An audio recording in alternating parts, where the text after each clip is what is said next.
नमस्कार, प्रादेशिक समाचार के साथ मैं नीलम कुमार। पहले मुख्य समाचार। देश भर में 1500 पीएसए संयंत्र किए जाएंगे स्थापित। 4 लाख से अधिक ऑक्सीजन सुविधा बिस्तरों की दी जाएगी सहायता। देश में 37 करोड़ से अधिक टीके लगाने का बना नया कीर्तिमान। राज्य में आज से टीकाकरण अभियान पकड़ेगा रफ्तार।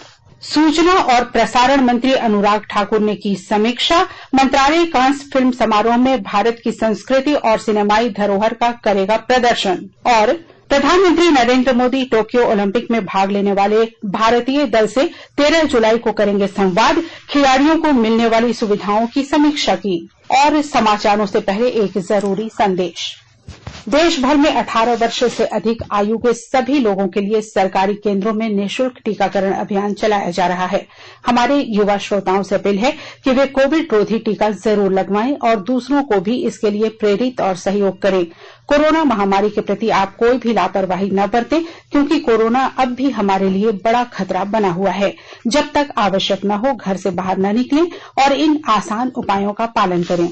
मास्क लगाएं, 2 गज की सुरक्षित दूरी बनाए रखें, बार बार हाथ धोएं और चेहरा साफ रखें।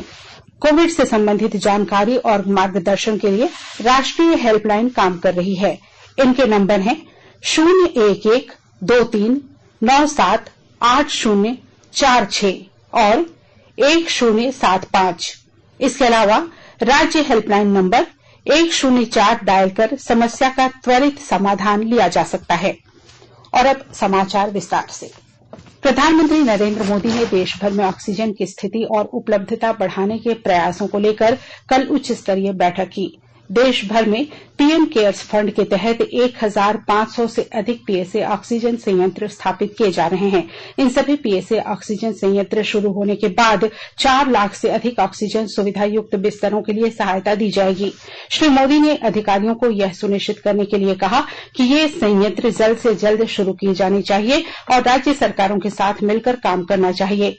प्रधानमंत्री ने यह सुनिश्चित करने के लिए भी कहा कि ऑक्सीजन संयंत्रों के संचालन और रखरखाव के बारे में अस्पताल कर्मियों को पर्याप्त प्रशिक्षण दिया जाए। उन्होंने निर्देश दिया कि प्रत्येक जिले में प्रशिक्षित कर्मी उपलब्ध होने चाहिए। अधिकारियों ने बताया कि विशेषज्ञों ने प्रशिक्षण कार्यक्रम तैयार किए हैं और देश भर में करीब 8000 लोगों के प्रशिक्षण का लक्ष्य निर्धारित। राष्ट्रव्यापी टीकाकरण अभियान के अंतर्गत देश भर में 37 करोड़ से अधिक टीके लगाने का नया कीर्तिमान स्थापित हुआ है। स्वास्थ्य मंत्रालय ने बताया कि कल एक दिन में 27,86,000 लोगों का टीकाकरण किया गया। मंत्रालय ने बताया है कि कल 18 से 44 वर्ष के आयु वर्ग के 11 करोड़ 33 लाख से अधिक लोगों को कोरोना की वैक्सीन दी जा चुकी है। देश भर में स्वस्थ होने की दर 97.19% हो गई है। देश में अब तक 2 करोड़ 98 लाख से अधिक रोगी स्वस्थ हो चुके हैं। केंद्रीय स्वास्थ्य मंत्रालय ने कहा है कि राज्यों और केंद्र शासित प्रदेशों को अब तक 38 करोड़ 18 लाख से अधिक टीके उपलब्ध कराए गए हैं। मंत्रालय ने कहा है कि इसके अलावा 23,80,000 टीके और भी दिए जाएंगे। मंत्रालय के अनुसार राज्यों और केंद्र शासित प्रदेशों के सरकारी और निजी अस्पतालों के पास अभी 1 करोड़ 83 लाख से अधिक टीके बचे हुए हैं। इधर राज्य में कोविड-19 टीकाकरण अभियान को गति देने के लिए केंद्र सरकार से 1 लाख कोवैक्सीन की डोज प्राप्त हुई है। राज्य में टीके की 1,28,790 डोज उपलब्ध है, जिनको सभी जिलों में आवंटित किया जाएगा। अब तक राज्य में 75,52,790 लोगों को कोरोना की वैक्सीन दी जा चुकी है। राज्य में पिछले 24 घंटे में कोरोना के 52 नए संक्रमित मामले मिले हैं, वहीं 76 लोग स्वस्थ हुए हैं।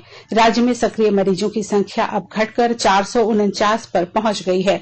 संक्रमितों के स्वस्थ होने की दर 98.39% हो गई है। पिछले 24 घंटे में राज्य भर में 50,190 सैंपलों की जांच की गई। वहीं राज्य के 9 जिलों में कोरोना के एक भी नए मामले सामने नहीं आए हैं। दुमका जिले में कोरोना संक्रमण की रफ्तार थमने लगी है।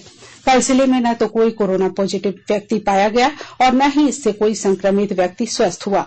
सिविल सर्जन डॉक्टर अनंत कुमार झा ने बताया कि जिले में कोरोना पॉजिटिव मरीजों की संख्या 18 पर स्थिर है। प्रदेश में अब तक 3 जिले पाकुड़, गढ़वा और चतरा कोरोना मुक्त हो चुके हैं। कोविड-19 टीकाकरण और जागरूकता अभियान में अहम भूमिका निभाने वाले 54 शिक्षकों और 150 एएनएम को उप विकास आयुक्त संदीप बख्शी, अपर उपायुक्त एजाज अनवर और प्रशिक्षु आईएएस रवि जैन द्वारा सम्मानित किया गया। इस दौरान क्षेत्र में काम करने वाले शिक्षकों और एएनएम ने अपने अनुभव साझा किए। केंद्र सरकार कोविड महामारी के दौरान लोगों की सुविधा के लिए बनाई गई राष्ट्रीय स्तर की हेल्पलाइन नंबर के बारे में लोगों को जागरूक कर रही है। सूचना और प्रसारण मंत्रालय अपने विभिन्न विभागों के माध्यम से इन हेल्पलाइन के बारे में जागरूकता बढ़ा रहा है। विभिन्न हेल्पलाइन नंबर इस प्रकार हैं। कोविड संबंधी सवालों के जवाब देने के लिए स्वास्थ्य और परिवार कल्याण मंत्रालय की हेल्पलाइन है 1075। राज्य हेल्पलाइन नंबर है 104।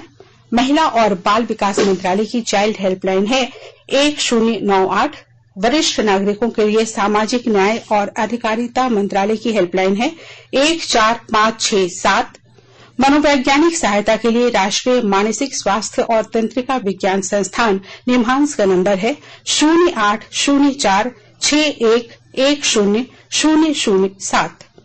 आयुष कोविड परामर्श हेल्पलाइन नंबर है 14443 और MyGov WhatsApp help desk number है 9013151515। आकाशवाणी के ताजा तरीन समाचारों के लिए आप हमारी वेबसाइट newsonair.com पर लॉग ऑन कर सकते हैं। ताजा समाचार ट्विटर हैंडल @न्यूज अलर्ट्स और Facebook page all India radio news पर भी उपलब्ध है। आप प्रादेशिक समाचार एकांश के ट्विटर हैंडल @AIRnews_रांची और फेसबुक, इंस्टाग्राम पेज तथा YouTube channel AIR news Ranchi पर भी हमारे बुलेटिन सुन सकते हैं। प्रादेशिक समाचार आप आकाशवाणी रांची से सुन रहे हैं और अब पेश हैं कोरोना से बचाव के कुछ संदेश। चलो मिलकर शुरुआत करें, चलो एक फैसला आज करें, मास्क नहीं तो टोकेंगे, कोरोना को रोकेंगे। चलो एक वादा करते हैं, चलो कुछ वादा करते हैं, मास्क नहीं तो टोकेंगे, कोरोना को रोकेंगे। भारत सरकार द्वारा जनहित में जारी। कोविड-19 से बचाव और सुरक्षित रहने के 3 उपाय। मास्क लगाएं, 2 गज दूरी है जरूरी, सुरक्षित दूरी रखें, हाथ और मुंह साफ रखें। सूचना और प्रसारण तथा युवा कार्य और खेल मंत्री अनुराग सिंह ठाकुर ने कल दोनों मंत्रालयों के वरिष्ठ अधिकारियों के साथ समीक्षा बैठक की। इन मंत्रालयों के अंतर्गत आने वाले विभागों ने प्रस्तुति दी। एक ट्वीट में अनुराग ठाकुर ने कहा कि हम लंबी राह पर आगे बढ़ने के लिए तैयार हैं। उन्होंने कहा कि प्रधानमंत्री नरेंद्र मोदी के नेतृत्व में टीम इंडिया की भावना और ऊर्जा के साथ लंबी छलांग लगाने का लक्ष्य सामने है। सूचना और प्रसारण सचिव अमित खरे ने कहा है कि कांस फिल्म समारोह में भारत अपनी संस्कृति और सिनेमाई धरोहर का प्रदर्शन करेगा। भारतीय पैवेलियन का वर्चुअल उद्घाटन करते हुए उन्होंने कहा कि समारोह में फिल्म निर्माण के क्षेत्र में भारत में कोई नई प्रगति दर्शाया जाएगा। श्री खरे ने कहा कि इसी वर्ष भारतीय स्वतंत्रता की 75वीं वर्षगांठ के समारोह शुरू हो रहे हैं, जिसे प्रधानमंत्री नरेंद्र मोदी ने आजादी का अमृत महोत्सव कहा है। श्री खरे ने फिल्म उद्योग के सदस्यों से कहा कि वे फिल्म से जुड़ी किसी भी सहयोग के लिए भारत सरकार से अनुरोध कर सकते हैं। भारत ने 30 से अधिक देशों के साथ हाल ही में लोक प्रसारण समझौते किए हैं। संघ लोक सेवा आयोग यूपीएससी ने सिविल सेवा प्रारंभिक परीक्षा 2021 के आवेदकों को परीक्षा केंद्र का संशोधित विकल्प देने का मौका दिया है। भारतीय वन सेवा की प्रारंभिक परीक्षा अभ्यर्थियों को भी यह अवसर दिया जाएगा। परीक्षा केंद्र के संशोधित विकल्प 2 चरणों में 12 से 19 जुलाई शाम 6 बजे तक और 26 से 30 जुलाई शाम 6 बजे तक दिए जा सकेंगे। अभ्यर्थियों से परीक्षा केंद्र में बदलाव जरूरी होने पर आयोग की वेबसाइट upsconline.nic.in पर विकल्प देने को कहा गया है। आयोग ने बताया कि 4 अतिरिक्त परीक्षा केंद्र उत्तराखंड के अल्मोड़ा और श्रीनगर, महाराष्ट्र के नासिक और गुजरात के सूरत में संचालित करने का फैसला किया गया है। पाकुड़ जिले के पाकुड़िया प्रखंड के लागडुम पंचायत में प्रधानमंत्री आवास योजना के अंतर्गत धोखाधड़ी का खुलासा हुआ है। लाभुकों का बिना आवास बनाए पंचायत के मुखिया, पंचायत सचिव, पंचायत स्वयंसेवक ने लाखों रुपए की धोखाधड़ी की है। इसे लेकर बीडीओ ने 4 लोगों के खिलाफ प्राथमिकी दर्ज कराई है। बीडीओ ने अपनी शिकायत में उल्लेख किया है कि लागडुम पंचायत में 31 ग्रामीणों को पीएम आवास योजना का लाभुक बनाया गया। जिन लोगों को वास्तविक लाभुक बनाया गया, उनके स्थान पर दूसरे लोगों के नाम से पैसे की निकासी कर ली गई। धोखाधड़ी में शामिल मुखिया और पंचायत सचिव ने लगभग 20 लाख रुपए की अवैध निकासी कर ली।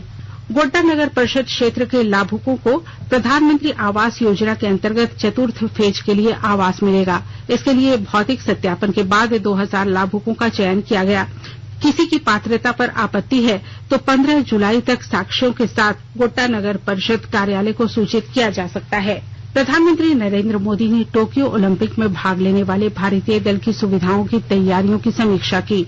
श्री मोदी ने एथलीटों के टीकाकरण स्थिति, आवश्यक इंतजामात, व्यवस्था तथा उन्हें दिए जाने वाले अन्य सहयोग पर चर्चा की।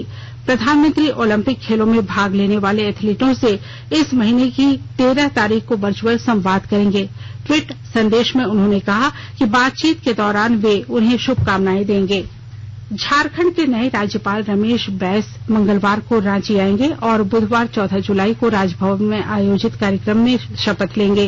वहीं राज्यपाल द्रौपदी मुर्मू सोमवार 12 जुलाई को अपने गृह राज्य ओडिशा के लिए रवाना हो जाएंगी। और अब संक्षिप्त खबरें। सरायकेला खरसावां जिले में प्रधानमंत्री किसान सम्मान निधि योजना की सभी लाभुकों को किसान क्रेडिट कार्ड का लाभ दिया जाएगा। कल हुई बैठक में प्रधानमंत्री किसान सम्मान निधि योजना के सभी लाभुकों को किसान क्रेडिट कार्ड मुहैया कराने का निर्णय लिया गया। राष्ट्रीय श्रमिक शिक्षा एवं विकास बोर्ड के क्षेत्रीय निदेशालय जमशेदपुर के तत्वावधान में 2 दिवसीय महिला जागरूकता प्रशिक्षण कार्यक्रम का आयोजन हुआ।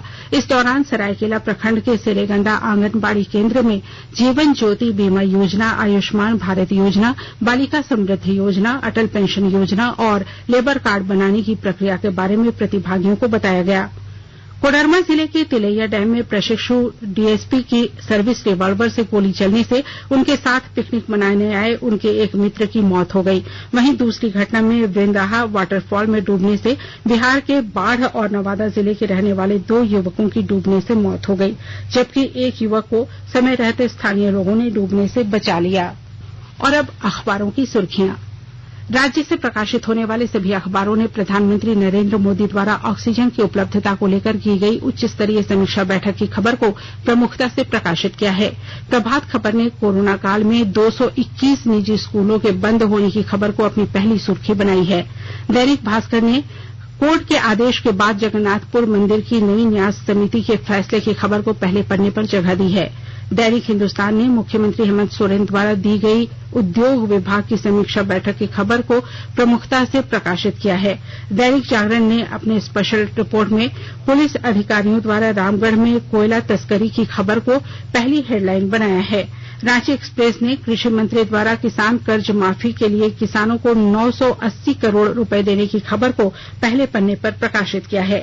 अंग्रेजी दैनिक हिंदुस्तान टाइम्स और टाइम्स ऑफ इंडिया ने सोशल मीडिया प्लेटफॉर्म व्हाट्सएप पर निजता नीति पर नई लगी रोक को जारी रखने की खबर को पहले पन्ने पर जगह दी है।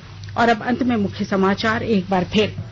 देश भर में 1500 पीएसए संयंत्र किए जाएंगे स्थापित। 4 लाख से अधिक ऑक्सीजन सुविधा बिस्तरों की दी जाएगी सहायता। देश में 37 करोड़ से अधिक टीके लगाने का बना नया कीर्तिमान। राज्य में आज से टीकाकरण अभियान पकड़ेगा रफ्तार। सूचना और प्रसारण मंत्री अनुराग ठाकुर ने की समीक्षा। मंत्रालय कांस फिल्म समारोह में भारत की संस्कृति और सिनेमाई धरोहर का करेगा प्रदर्शन। और प्रधानमंत्री नरेंद्र मोदी टोक्यो ओलंपिक में भाग लेने वाले भारतीय दल से 13 जुलाई को करेंगे संवाद। खिलाड़ियों को मिलने वाली सुविधाओं की समीक्षा की। इसके साथ ही आकाशवाणी रांची से प्रादेशिक समाचार का ये बुलेटिन समाप्त हुआ। नमस्कार। घर में रहिए, सुरक्षित रहिए और सुनते रहिए आकाशवाणी।